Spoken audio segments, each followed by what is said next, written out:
Saya, Farhad Abbas, turut prihatin dengan kasus Nikita Mirzani. Saya dengan ini menyatakan mendukung perjuangan dan siap membela Nikita Mirzani.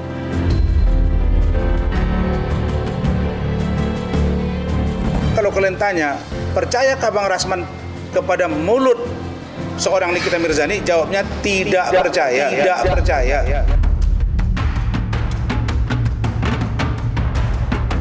Makanya kalau sudah jadi kura-kura, jangan pura-pura polos, pura-pura baik.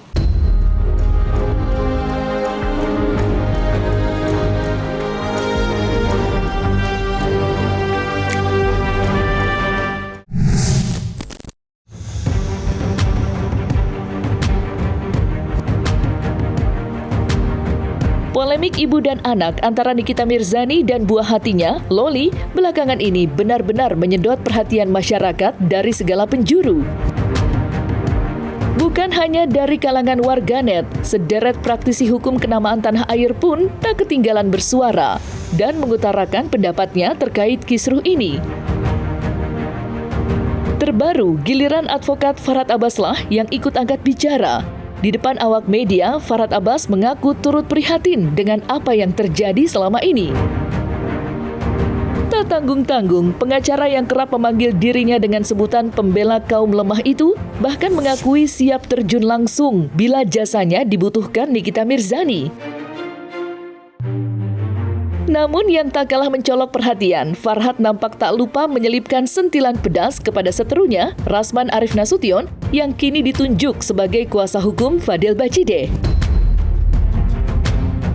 Lantas seperti apa dukungan Farhad Abbas terhadap Nikita Mirzani dalam upayanya memperjuangkan Loli? Saya, Farhad Abbas, turut prihatin dengan kasus Nikita Mirzani. Saya dengan ini menyatakan mendukung perjuangan dan siap membela Nikita Mirzani. Apa yang dilakukan oleh Nikita Mirzani adalah perjuangan seorang ibu yang membela anaknya. Ini anaknya orang udah dibawa lari, anak kecil. Ya, jangan lagi. Kalaupun nanti ada anaknya itu mengatakan orang tua jangan ikut, orang tua itu hanya emosional. Yang namanya dia orang masih anak kecil tuh walaupun pintar tetap aja masih dalam perlindungan, makanya dilindungi. Kalau dia nipu itu yang ditanggung jawab orang tuanya, dikembalikan orang tuanya gitu.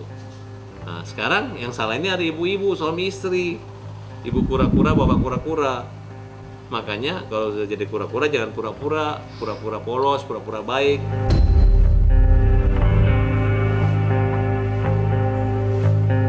Ya saya begini. Saya, kalau kalian tanya, percayakah Bang Rasman kepada mulut seorang Nikita Mirzani? Jawabnya tidak percaya. Apakah sama mulutnya dengan hatinya? Saya yakin tidak. Jadi apapun kata dia, kami tidak peduli. Yang kami pedulikan bagaimana kasus ini naik dan Loli selamat. Tidak boleh, itu adalah lawannya, gak etis. Tolak aja. Suruh Farhad Abbas ini bela nih, gue nasihati anaknya, bukan lu yang ikut campur. Kalau takut diramun ombak, jangan berumah di tepi pantai. Kura-kura ini, apapun komentar tentang saya, selalu komentar. Kenapa? Karena dia butuh eksistensi dan muncul. Makanya aneh. Saya mau tanya, kura-kura ini punya klien yang bertahan sampai sekarang ini siapa? Semua cabut, ninggalin dia. Kenapa? Karena dia tidak punya kemampuan logis, hanya seenaknya modal berani dan suara besar. Masa udah nangani anaknya, lawannya anaknya, kemudian lawannya ibunya, tiba-tiba anaknya mau digabungin, minta tolong ke dia, ngapain? Yang ada lu udah dilaporin ke organisasi advokat, dipecat. Kiri kanan namanya, ya nggak boleh kayak gitu ya. Organisasi advokatnya apa? Kura-kura. Ya kalau sudah pernah dipecat ya harusnya ya sadar diri.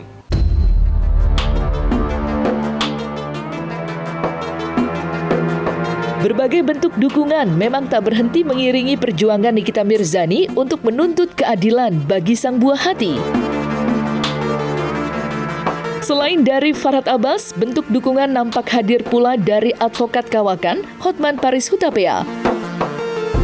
Ia melalui unggahan media sosial yang dibagikan Nikita, Hotman nampak menyuarakan kegeramannya serta mempertanyakan kabar terbaru tentang proses penyelidikan yang dianggapnya berjalan sungguh lambat. Lantas mungkinkah Hotman Paris Hutapea akan turun gunung dan siap membela Nikita Mirzani dalam menghadapi Rasman Arief Nasution?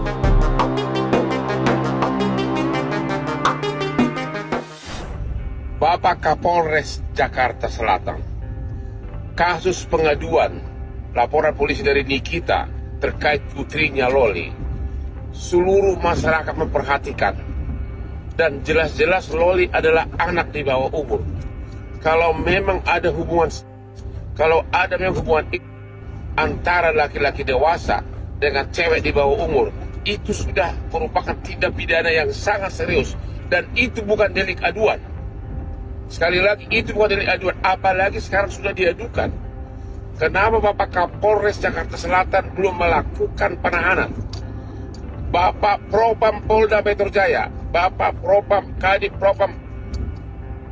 Propam Polda Metro Jaya, tolong kasus ini diperiksa. Ada apa? Karena masyarakat jadi bertanya, masih adakah hukum di negeri ini? Seorang ibu yang sangat kesakitan hatinya mengadukan putrinya yang masih di bawah umur. Ya, sudah banyak saya pegang kasus seperti itu, selalu kena bahwa hubungan antara laki-laki dengan anak di bawah umur kalau terbukti adalah tindak pidana serius. Kenapa kasus ini menggantung terus Bapak Kapolres Jakarta Selatan? Siapa yang ditakutkan? Halo Bapak Kabar Eskrim, Bapak Propam, Bapak Kapolri, tolong diperhatikan kasus ini karena sangat mendapat perhatian masyarakat. Terapkan hukum, ya. Lagi-lagi terapkan hukum. Jelas-jelas undang-undangnya jelas. Salam Hotman Paris. Saya bilang, Hotman, kau selalu cuap-cuap. Kau selalu bilang bahwa Rasman pansos. Nah, sekarang kau komentari. Kau disuruh oleh Nikita Mirzani masuk gelanggang. Kau nggak mau. Jadi mau bagaimana? Nah, sekarang nggak diajak. Saya ajak, ayo masuk. Nggak usah malu-malu. Gabung di sana, biar head to head. Kan katanya pengacara super kaya, super pintar, internasional. Bagaimana nggak internasional? Orang dia menjadi pengacara di Australia, kawan sama orang Australia lah. Bagaimana kawan dengan Pak Riyad di sini? Saya juga di Malaysia juga kuliah. Masa dokternya kawan sama orang Malaysia. Jadi nggak usah gitu-gitu. Jadi kalau saya turun gunung aja lah kau. Apalagi Nikita Mirzani sudah minta tolonglah dia. Nanti sampai di sini kalau ditahan sama polisi atau di pengadilan, dihukum dia, nanti dia bilang, Hotman tolong saya, kan kasihan. Datanglah Hotman, tidak apa-apa. Di pengadilan kita tempur, di polisi kita tempur, di jaksa kita tempur, kan keren. Saya tidak punya kapasitas untuk menjelaskan itu. Kecuali begini, dia sama-sama saya nyampaikan. Itu biasa lah, dalam tim itu biasa. Nggak ada persoalan. Di Mahkamah Konstitusi itu sampai ratusan pengacara gabung jadi satu.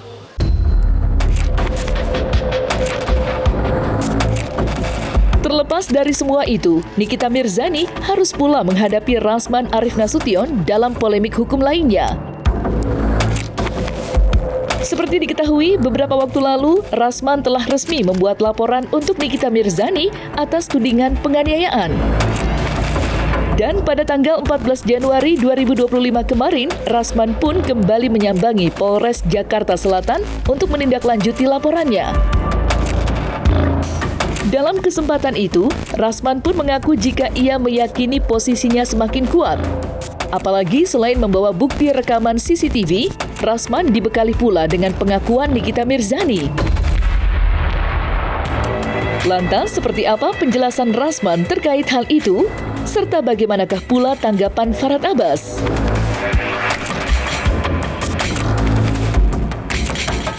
Di atas itu sudah ada ramai beberapa pengacara saya.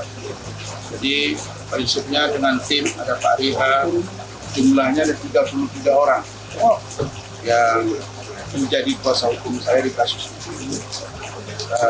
Prinsip saya adalah kedatangan saya hari ini dalam rangka memenuhi panggilan penyidik yang sudah dikoordinasikan dengan Pak Kapolres, Pak Kasat,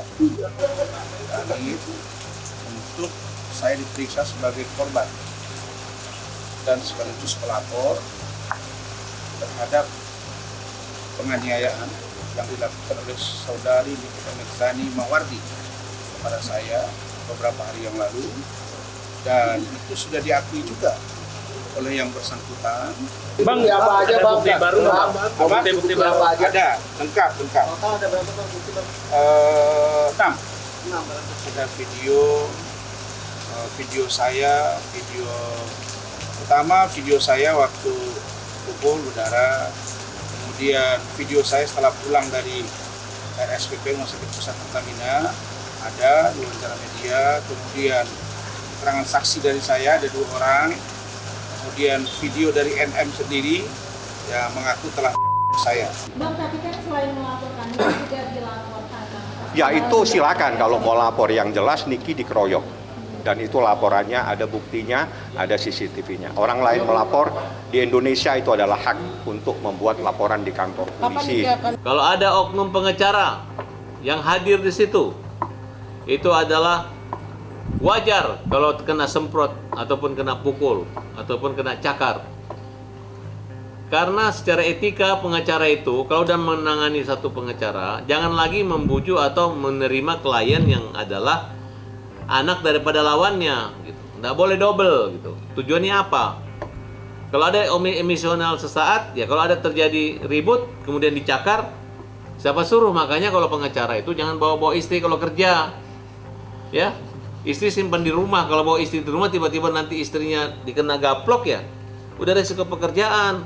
Tadi saya dan para saksi diperiksa sekitar pukul 14 WIB, ya Pak Decu ya? Iya, betul.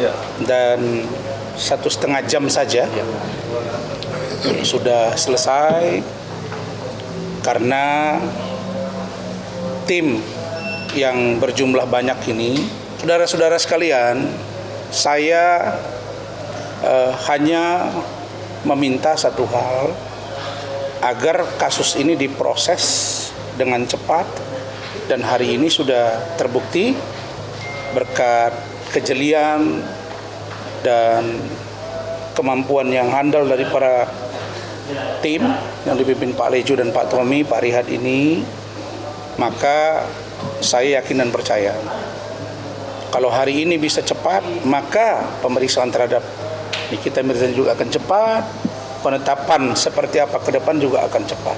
Dan polisi, laporan-laporan pengacara-pengacara yang cengeng, yang mewek ini jangan diterima, jangan dilangsungkan, karena memang dia memancing, membuat suasana seperti itu, suasana gaduh, dan tidak akan menarik simpatik. Ada seorang pengacara, anggaplah kura-kura ninja, kemudian datang istrinya bilang begini, saya dipukul, saya niat, nggak bisa begitu, kecuali lu di rumah lagi ngorok ya, kura-kura ninja, kemudian ditempeleng bini lu atau dilecehkan. Kalau bini lu juga ikut di sini, lu yang panggil sini ngomong ini gini-gini, tiba-tiba digaplok, ya biasa itu. Untung nih kita Mirzani nggak bawa ya. Apa ada hukumannya kalau Nikita Mirzani kura-kura? Nggak ada kan? Karena kura-kura itu adalah makhluk, betul nggak?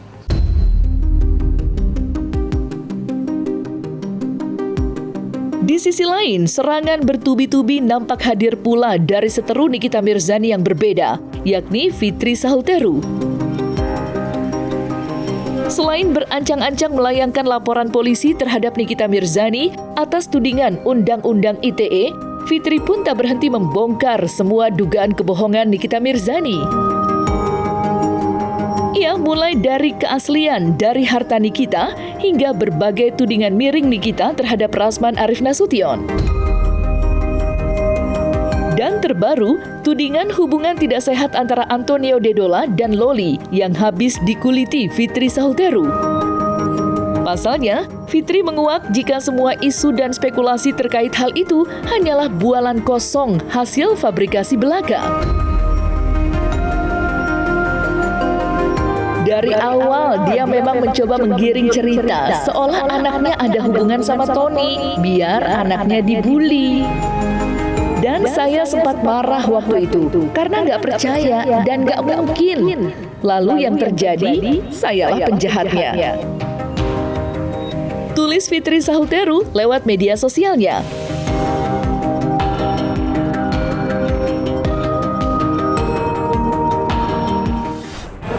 Gitu netizen, saya mah nggak comel walaupun saya perempuan.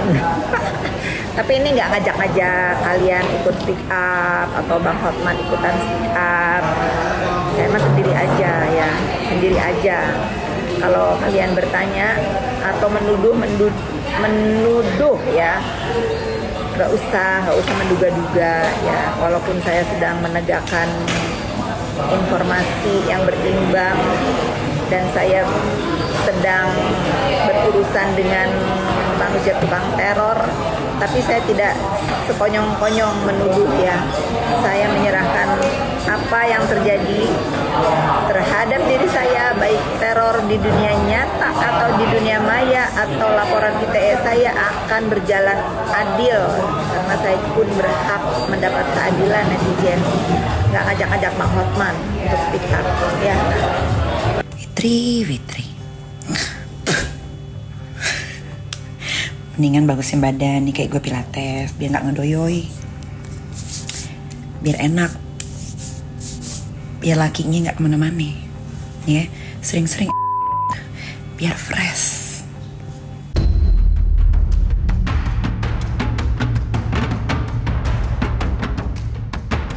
Nah, selesai sudah Cumi Lovers, saksikan terus Cumi Game In-Depth, kabar lengkap, mendalam, dan akurat dari narasumber terpercaya.